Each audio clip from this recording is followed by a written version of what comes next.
Guys, I'm still reading a book and I started therapy.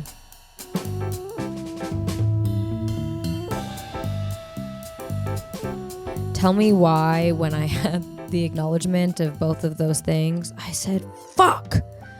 I'm developing healthy habits and that doesn't make for good content, which is why I'm in therapy. So I posted a story on Instagram and I was like, oh, guys, I caved because if you guys remember, I've been on my, pedestal about how I'm reading a book now because I'm avoiding therapy, which is I have been actively avoiding therapy. Let me just be very clear. I even told my therapist, I was like, I don't want to fucking be here. So I started reading a book because I was like, I don't know, maybe that will fix my problems and I won't have to go to therapy. I posted a story about how I was reading a book and made a joke. My little joke was like, oh, I'll do everything to avoid therapy. I'm reading a book. And my whole inbox was like, no, you should go to therapy. I'm like, okay, relax. When I posted a story casually.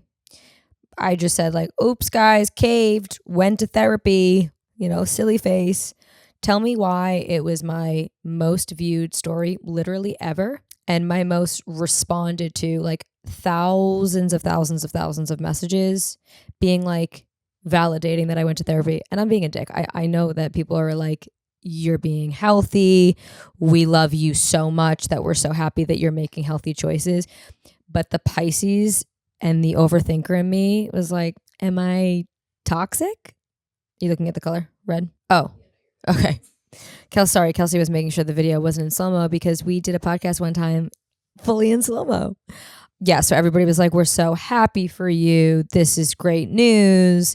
And I'm like, thanks, but was it obvious that I am a basket case? So I go to therapy and listen, I didn't want to go because I'm a micromanager. I like to be in control of everything, even my own problems. I'm not going to hand it over to you. I don't need you fucking handling it. Let me just do everything I need to do. And also, comedy has been a great tool to just pretend I have no mental health issues. Truly, I feel like I've been able to trick myself for long enough. Well, I started getting to a pretty dark place, which I love teetering. I love a foot into the darkness because I'm like, ooh, content, ooh, dark humor.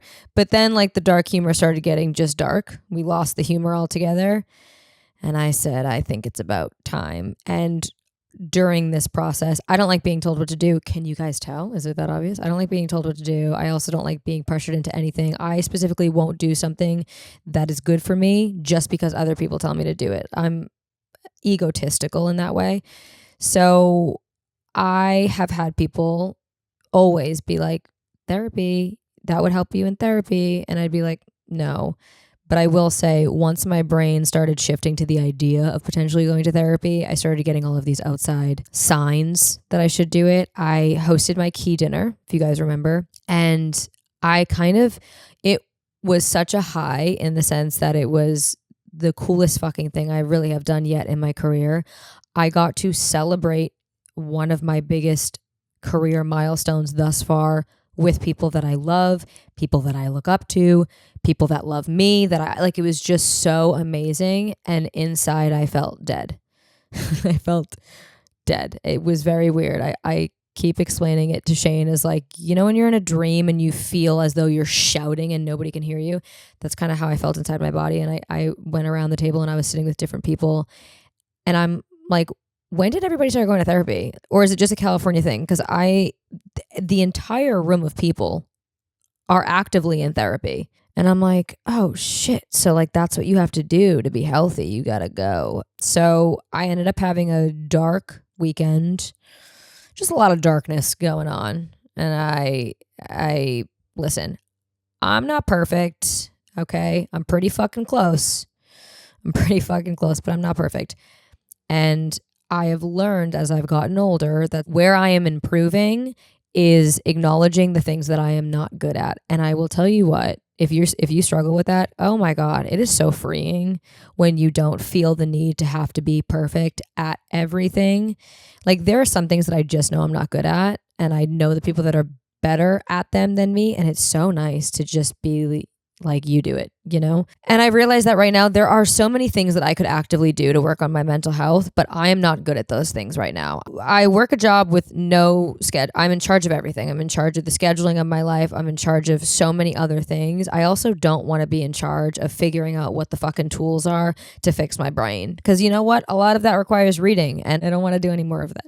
So I do some research and I find a therapist, and I am like, I gotta go in person. Because I'm on so many Zooms throughout the day that my fear is I'm going to be thinking about therapy on a call, or I'm going to be thinking about the next call while I'm on the Zoom with my therapist. I also just need to leave my house. So I go to therapy. I walk in. I'm nervous. I'm never nervous. And even beforehand, my boyfriend was like, are you nervous? I'm like, to what, talk? No, I'm not nervous. Fuck you. I'm strong. I was so nervous. I've never been more nervous.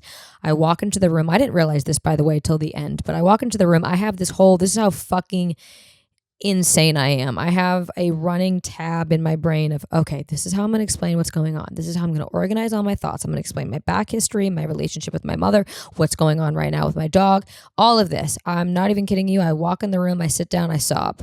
I go, okay, that wasn't the fucking plan.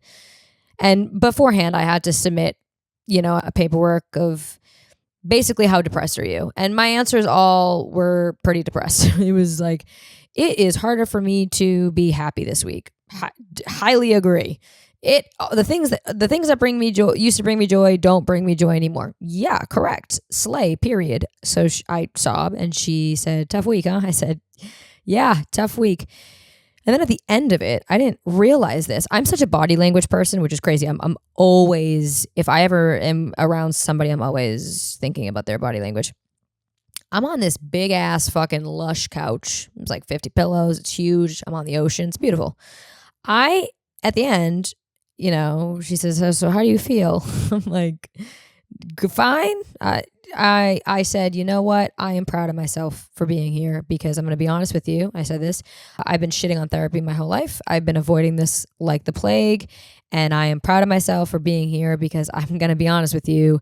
This makes me really uncomfortable. And she said, yeah, I know. I thought you were going to fall off the couch the whole session. I'm not even kidding you. I checked my body language. I had half an ass cheek on the edge of the couch and half an ass cheek on the couch. White knuckling. My hands were white. I was squeezing my knuckles for 50 minutes. Anyway, I'm doing therapy and, I don't want her to fix me too much. I still want to be fucked up enough that I can make funny jokes. I just want tools. I feel like people go to therapy for different reasons. Some people go to therapy because they're like, I don't know, I want to just talk to somebody.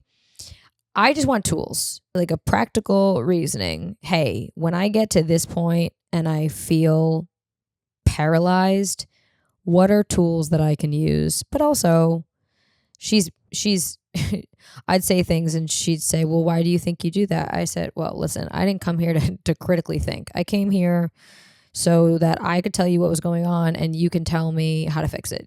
I'm learning how to have to answer questions that I didn't want to ever have to answer. And, that's good for me. It's very humbling. But there was a few things. I've now been 2 times. And the second time I could actually speak without, I cried. But I don't know what it is about that room that just makes you cry. I swear to God, they're pumping some shit in the air because you go in there thinking you're having a great day and then the floodgates open. But I will say a couple of things that she said to me that I will share with you guys to save you the $300 per 50 minutes. You're welcome. And listen, I'm going to keep a lot of my therapy to myself. That's going to be my thing. But I am here to shed wisdom. And I'm always going to call it things that help me. Because if they help me and you're as fucked up as I am, maybe it'll help you. These are a few things she said. One of the things I talked about is I never enjoy anything. I go from one fucking task, one milestone. I said, last year, if I had 30 things on my bucket list, I think I checked off all 30. I never took a second to enjoy it, celebrate it, think about it. While I was actively doing those things, I was thinking about the next thing. And I just talk about how I'm kind of always on autopilot. I don't know how to be bored. I don't know how to relax. I don't know how to enjoy anything that isn't work related, which is why I smoke weed. I told her that's the only thing that forces my brain to shut off for 5 seconds. And she said, I act like a human doing and not a human being. That one fucking blew. I mean, even Kelsey is looking at me like, that one blew my mind. I'm acting like a human doing and not a human being. That's it. The next thing she said, well, she made me, I have a lot of things that are making me stressed right now. And she made me different categories of my life. She made me verbalize the worst case scenario right now that could happen with all of those things I'm scared. Basically had me verbalize my worst fears of everything. She said, well, what would happen if all of that happened? I said, I wouldn't be here. Like, what do you mean? What would happen? What would happen? Like, I would not be able to go on. And she said, listen, I don't know that much about you, but anything that you've told me, it's pretty clear that you've always figured it out. You've always been very resilient. And I'm like, yeah, I know, because I am. I just wouldn't want to be. And she said, do you ever think about it on the flip side? I said, what do you mean? She said, you always think about like this, the worst case scenario. I always think about the worst case scenario. Even if I've proven the best case scenario a million times to happen and I always figure it out. I always figure it out. I only play the worst case scenario. And she said, well, do you ever play the best case scenario? I said, no, because I'm not insane. She said, well, why? And I said, because why would I want to bake it into my mind, the best case scenario happening? What if the worst case scenario happens? And she said, and the worst case scenario would still happen. If anything, you're just saving yourself all of that stress. I said, okay, well, you have a point. Okay, fine, I'll give you that one. But I would rather prep myself for the worst. She said, well, what if the best happens and you just spent all that time harping about the worst? I said, well, then I'm mentally preparing myself. She goes, what are you mentally preparing yourself? If the bad's going to happen, the bad's going to happen. And the inevitability is some of the worst case scenario will happen, whether you harp on it or not. I go, you got to pump the brakes there, bitch. Okay. I hold on. You're speaking too many things here that are making sense. She also said something that was very fascinating to me. If you're somebody that also always thinks about the worst case scenario, she said, the worst case scenario hasn't happened yet. And also during this time, you've been a stress ball. So you have it in your mind, the bad thing hasn't happened yet, and I've been full of anxiety. If I stop being full of anxiety, the bad thing will happen. That's not the case, right? If the bad thing's going to happen, the bad thing's going to happen. She said, listen, life is finite. You're not going to be here forever. Your dogs are not going to be ever. I go, watch your fucking mouth with that one. My dogs will be here forever. Your relationship won't be here forever. Your work won't be here. Like everything has an expiration date, right? That's not news. We're not meant to be here forever. And the things that we have are not meant to come with us to wherever we're going next, if anywhere. And I said, yeah.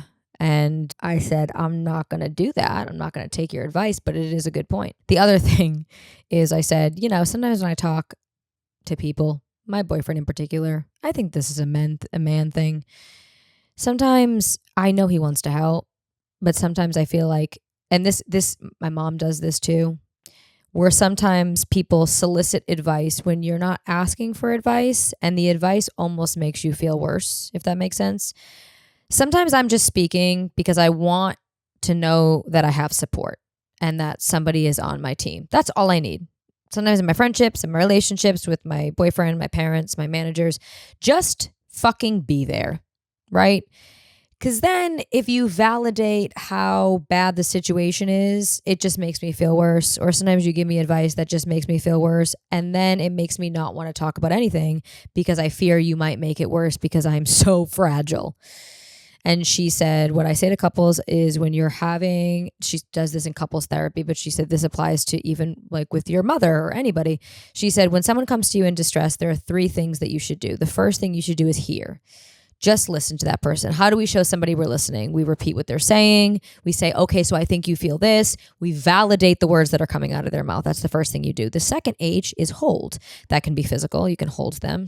Don't hold me, but you can hold them, or you can hold them in other ways, right? Make space for them. I want you to know that I will be here for you to get through this. I will help you with whatever you need. Just show support. The last one is help. That one really should only be used if the person is asking for help, period. I try to say that to my boyfriend where I'm like, hey, I don't need help because this thing is happening regardless. There's no way around it. I don't even want to talk about how bad it is. I just need you to say, I'm here. I got you. And then she said, you have homework. I go, okay, what's that? She said, I need you to go do something you're not good at. I go, well, I'm good at everything. So looks like my calendar is free. I said, this is what I'm not good at. Sitting on this fucking couch and talking to you right now about all of my trauma. I'm doing it actively. What do you mean go do something I'm not good at? But she made a good point. I didn't do it genuinely because I'm really good at a lot of things. But I did other things that kind of achieved that. But the point of that was I am such a perfectionist because she said to me, what do you do to play? I said, I don't know. I used to do a lot of playing. I used to do a lot of swimming and surfing and skateboarding. And I didn't really have an answer to what I do to play. And she said, you got to get back to playing. I said, you know what? You're right. Here's my money. See you next week. Oh, well, me and Kelsey, speaking of men, we were driving yesterday. My biggest pet peeve right now, I'm going to talk about positive things because you guys, it's not lost on anybody the things that I hate, but I will share things that I love. Me and Kelsey were driving yesterday and I said, you know what my fucking pet peeve is right now? Repeating myself. She said, yeah. I said, but just men specifically, because I'll say something and yeah, okay, I mumbled it. I said it under my breath. I said it 4 rooms away. What do you mean you didn't hear it? You should have heard it. Nothing shoots down my spine more than when I say something and my boyfriend goes, huh? I go, forget it. Never mind. No, please say it. And then we get into an argument. No, tell me. No, never mind. No, say it. What were you going to say? Nothing. Nope, it's gone. Stop pushing it. I fucking hate repeating myself. I don't know what it does. I get so overstimulated because I already said it. And yeah, I mumbled it. But why did you not hear it? Maybe if you were paying attention, you would have heard it. Drives me fucking nuts. Steve Jobs, can you just make my laptop work? Okay. I'm going to talk about things that I love because, again, you guys know what I hate. What I love is therapy. I love therapy. Therapy is awesome. I love reading books. No, I don't. Those are just things I'm doing because I'm trying to be a better person. But these are things that I absolutely love. Brooklinen, European linen sheets. You ever fucking try those things? Okay. I had that really bad, terrible weekend, right? That actually wasn't even the catalyst that forced me into therapy. Do you know what was? Getting a good night's sleep. This isn't sponsored, by the way. I know this sounds like I'm leaning into my followers here get code. No, this is real. Okay. So Brooklinen drops off sheets at my house a while ago. Like a giant bag of their new European linen sheets. I'm like, okay, should go. Well, I'll keep those somewhere. I forgot about them. And then I ran out of sheets because I haven't done laundry because I'm depressed, which I'm not making that up. My therapist within 5 minutes, she said, you're in a depressive state and you're having an existential crisis. I go, all right, hold on a second. Let's start from the beginning. I'm depressed. So I'm allowed from here on out indefinitely until I'm not depressed anymore. You guys can't be mean to me and I'm going to gaslight you. Anyway, I don't do laundry because I'm depressed. So I don't have any sheets. So I said, fuck, where are those goddamn Brooklinen European sheets? Winston pressed the bell. That scared the fuck out of me. Dude. Okay. Yes, buddy. I love you. So anyway, I put these sheets on the bed. And obviously, if you don't sleep, you're not going to be a good person. That's obvious. But I didn't realize that so much of the reason why I've been a raging cunt is because I haven't slept. And I just one good night's sleep. I put these things on the bed. I didn't think I was going to like them because they're linen. I only do 100% cotton. I don't put them on the bed. I'm not even kidding you. I slip onto those sheets. I have never experienced what I experienced in my waking life not being stoned. It was the best night's sleep of my entire fucking life. The next morning I was like, I'm going to go to therapy. I swear to God, it changed my fucking life. I know they're expensive. I think the full set of sheets is like $250, $275. Do it if you can do it. I am so sad after 2 weeks sleeping on the sheets. Shane's like, we gotta change those. I'm like, no, I only have one. I can't. So I washed them immediately and put them back on the bed. They are cooling. They make you feel like you're sleeping in a cozy little treehouse. And I swear to God, my mental health is riding on those sheets. If anything happens to those sheets, I am fucked. So that's number 1. Number 2, saying that's showbiz when your life is a dumpster fire. I actually have that tattooed on my arm. I have a tattoo that says that's showbiz. I like to make funny jokes when I'm depressed because I know that's like not healthy. Oh, also, like, yeah, I'm looking at my piece of art that says that's showbiz too. Okay. Sometimes I swear to God, you can trick your brain into things. Like when I'm in a really, like when I get news that I'm like, you're kidding, I just say that's showbiz. And I sometimes, not all the time, it doesn't have like 100% success rate, but I would say 8 times out of 10, for a moment in time, I forget how fucking bad the situation is. And I go, that's kind of funny. That's showbiz. So my new thing is when there's terrible news, like my therapist saying you're in a depressive state, my response is that's showbiz. And then I just pray it goes away. The next thing is sunset swims. What I did do this weekend is I went swimming without my phone. And I said, when did I stop doing this? We live very close to the beach. But I mean, even Kelsey and I were saying this the other day. We spend so much money to live in Los Angeles. And then weeks go by and we say, we never left. We never went to the beach. We never went out to eat. We never went on a walk. Why am I spending a gajillion dollars in taxes and gas and rent, and I could be doing what I'm doing literally anywhere? So we went down to the beach. It was actually really nice and very addicting, and I forgot how much peace nature, not to sound woo-woo, but truly how quickly it puts things into perspective. And we've just been going down to the beach at like 6 o'clock at night, down the way to us. And I just go in the ocean, and all I'm thinking about is just being in the ocean for 10, 15 minutes of the day. And I feel so revived, and I'm so addicted to how I feel. And I used to do that all the time. And I'm addicted to the feeling that I get, that I will now like force myself to do it. Sometimes you don't realize how badly you need something until you just do it. And then you say, wow, I am addicted to that. So sunset swims. I love low maintenance friends right now. Right now with everything that I'm going through, I am very, very appreciative of my low maintenance friends. I have one friend in particular. She has been bopping all over the globe. I'm going to be seeing her this week, and she's just one of those friends that we both have like insane ADD, so we can't listen to voice memos until like 2 weeks later because we need to make sure we're not doing other things while listening so we can actually listen. So our voice memos are always outdated by the time we hear them. One will be like, hey, should I do the open heart surgery or not? And then a week later, I'll be like, yes, you should do the open heart surgery. And she'll be like, oh, I didn't do it. You know what I mean? Like they're outdated by the time we hear them. But there's just never this feeling of pressure of delaying my response or not seeing them or not updating them. And that is so important to me right now. So I'm fucking digging low maintenance friends. Saving videos that are never going to be a fucking use to me. I just discovered collections on TikTok where you can save videos and then categorize them. I thought it was going to be life changing. I'm like, ooh, I'm going to make one for recipes. I don't cook. I'm going to make one for like places I want to go. I don't travel.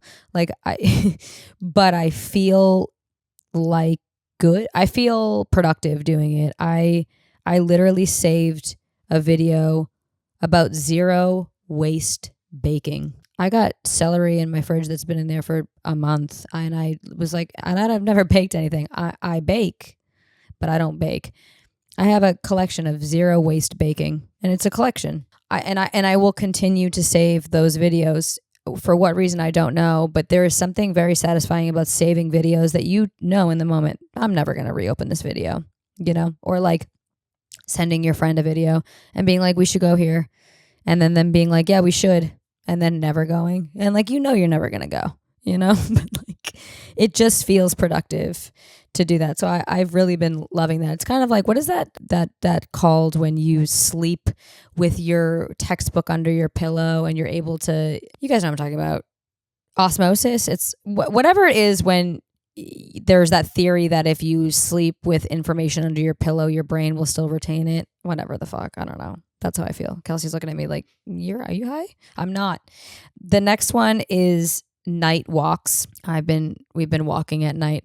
Winston is actually, again, you will have been listening to this episode after it happens, but he is getting an MRI tomorrow. He's been having some issues, and we're just hoping it's not spinal related and hoping it's orthopedic related. I hope it's nothing related, but it obviously is something. So I'm hoping we get some answers tomorrow. Anyway, I've been walking him in a stroller because he's not supposed to be doing much movement right now. And I'm such a little Karen. You should see my outfit. I look like the fucking dude in Happy Gilmore with the little bucket hat that screams from the side.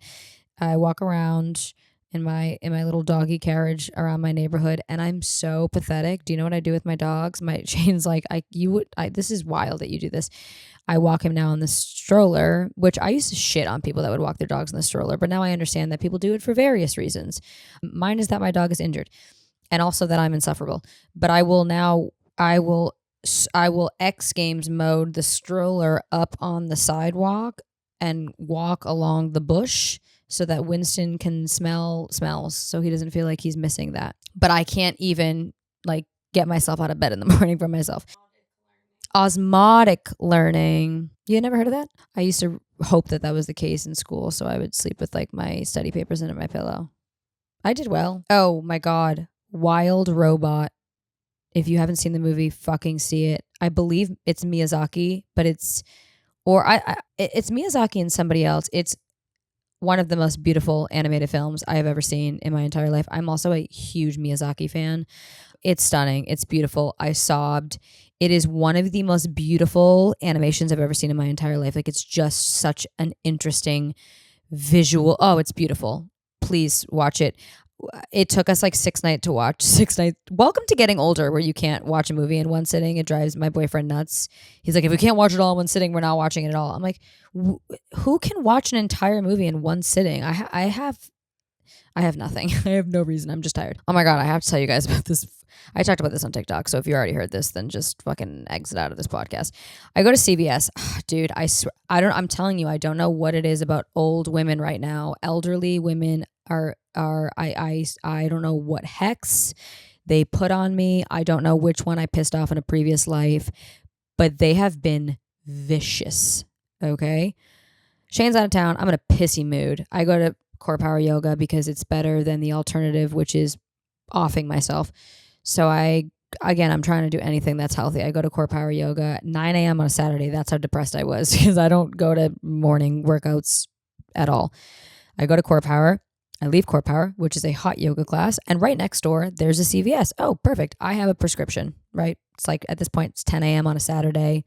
People are just doing 10 a.m. Saturday morning activities. I have my sports bra on, and I have sweatpants that I put over my shorts. My hair's in a clip. I got my glasses on. I got my bag with my yoga mat. I walk into CVS. I get in line to pick up my prescription. I'm standing there. And I hear this woman behind me.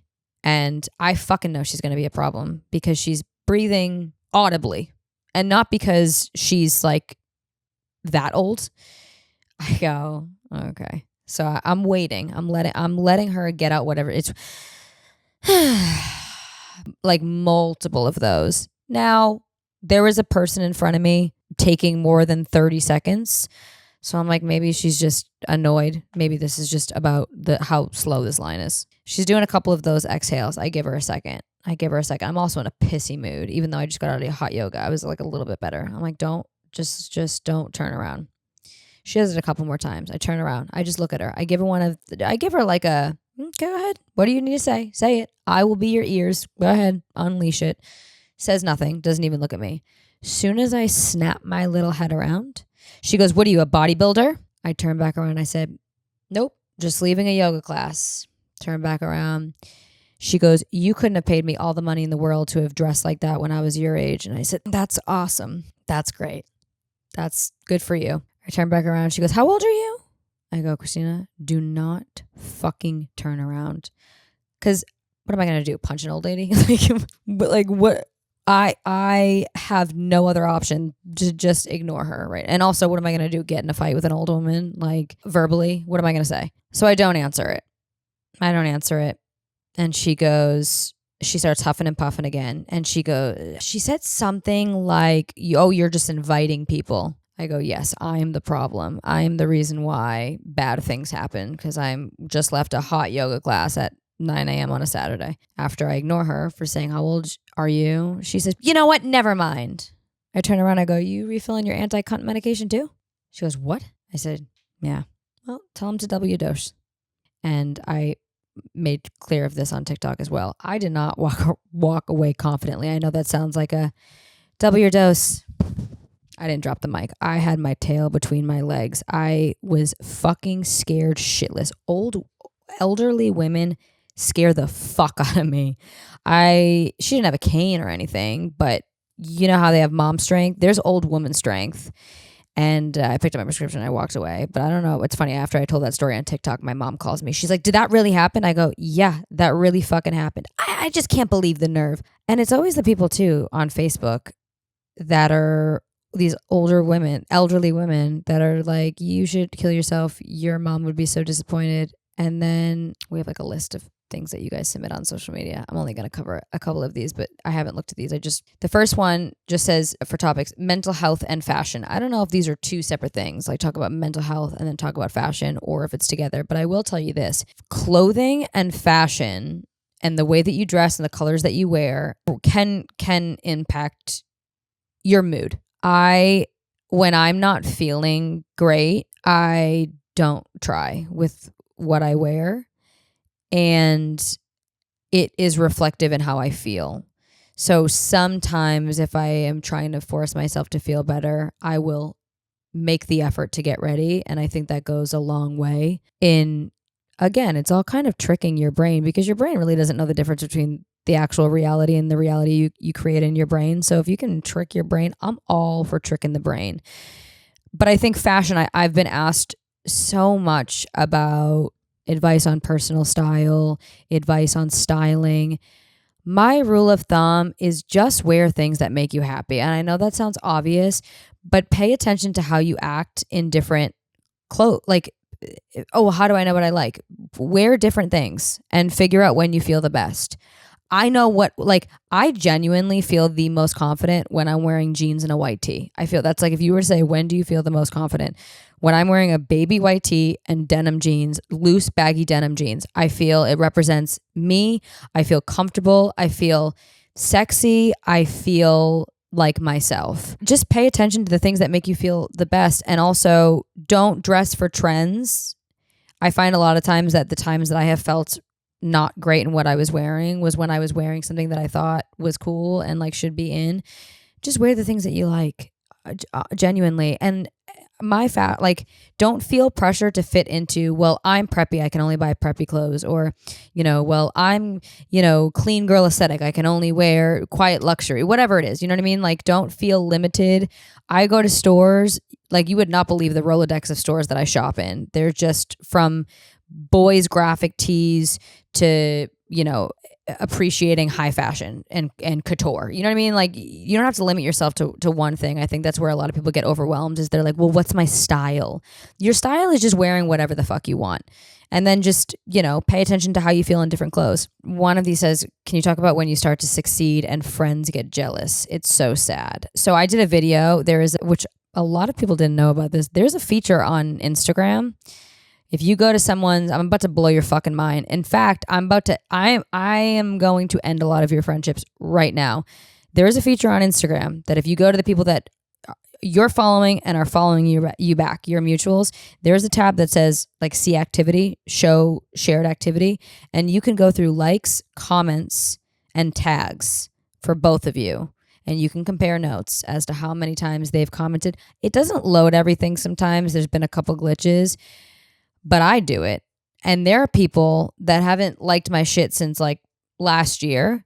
And I get so mad when people say, well, it's just social media. No, this is society. We're past the excuse of this is just social media. I don't want to follow people. Granted, I'm going to miss some posts. I'm going to drop off the face of the earth. the algorithm isn't going to always show me the things that I want to see. However, that being said, I am not going to follow you or follow you back if I don't actively want to support or see your content. Doesn't mean I don't like you, doesn't mean I don't like your content, but I only want to follow people that I know I want to engage with, and vice versa. I don't want people to follow me that hate my content. That's just fucking weird. So if you are, I say coworker, especially if you're a coworker, if we're all in the same space and we're mutuals, and I'm like double tapping every fucking picture of you and you haven't liked something since last year, just unfollow me, because I post several times a day. I know you're seeing it. I mean, that's like a whole thing on TikTok right now, but people making videos of the inevitability is a lot of people that are the first to see your stories or the first to see things and are not liking anything. It's giving icky energy and it feels like shit, and you have to see it. Sometimes it's better to not know, but it's kind of just the inevitability, and you shouldn't ever feel the need to dim your light because other people don't want to celebrate it. And also the thing about friendships are there might be a time when you're down and they're up, and you kind of have to show up for each other no matter what stage you're in. And you want people that are going to be there for you when you're down, but you really want people that are going to be there for you when you're up as well. And you can pay attention to the people that come in and exit your life when you're down, and the people that come into your life and exit your life when you're up. If they're switching teams or coming in and out, or they're acting differently at different stages, maybe they're not your friend, or maybe they're just still in a place where they're not feeling happy about where they are, and it's hard for them to appreciate others. I think that's a valid thing too. I think sometimes naturally, if we don't feel good about where we are, we feel bitter or jealous. I think jealousy is a normal. I know we always use jealousy as like a really negative thing. I think jealousy is a normal feeling.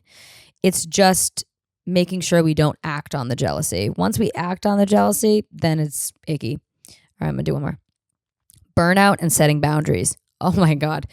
I told my therapist, I said, I don't know what's going on. I always feel like I can do a million things at once. I'm always so productive. I'm getting shit done. But now I'm at this point where if one little thing gets added to my plate, I fall apart. And she goes, that's called burnout. I go, okay, you're like the 12th person that said that.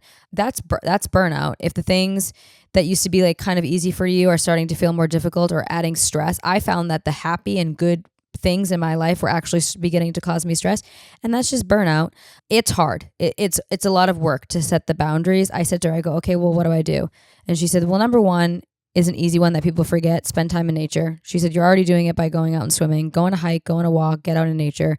There's something very healing about nature. There's something that grounds us. Like, we need to be in nature. And if you live somewhere in a city, like, just get outside. Just go on a walk. Go to a park. Go just get outside. Feel sun on your face, feel rain on your skin, just connect with the outdoors in some way.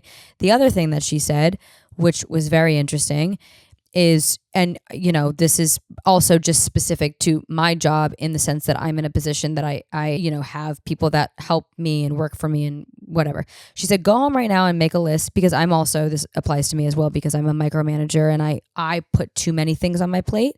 So then I burn out and I can't show up to the things that I actually want to show up to. And then I don't feel creative. She said, go home and make a list of everything you hate doing. And then separate that list into two lists. These are all the things on that list that I can take care of with money. And these are all the things on the list that I cannot. So if, for an example, on that list of taking care, well, I can pay somebody to come help me clean my house once a week. That will alleviate a lot of stress. I can pay someone to wash my car. I can pay somebody to watch my dogs. Whatever it is that can help you. I can do Postmates instead of going to the grocery store. Like, anything that you can delegate money, if you can, to fix any of those problems. Then on this side, the list of things that money cannot take care of. Go through that list and make two lists. What are all the things that I have to do? There's nobody else that can do it besides me. And what are all the things that I can delegate? I can delegate to my assistant. I can delegate to my management team. I can delegate to my partner. I can delegate elsewhere, to a family member, to a friend that I can lean on. Where are those things that I can delegate? And that's a great place to start really making sure that you're showing up to the things that really need you and the things that really inspire you. There's a bunch of other stuff, but I fear we're just chatty Cathys today.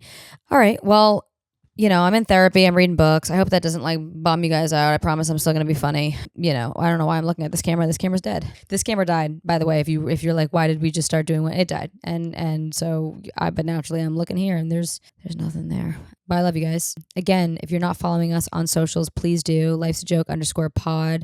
If there's anything that you want to know about me, my life, my story, my journey, if there's anything that you want advice on as far as things that you're going through, creative, non-creative, work, relationship, I'm not really in a position to give it, but I will give it. And I love you guys. And again, I can't look at that camera. I'll see you next Thursday.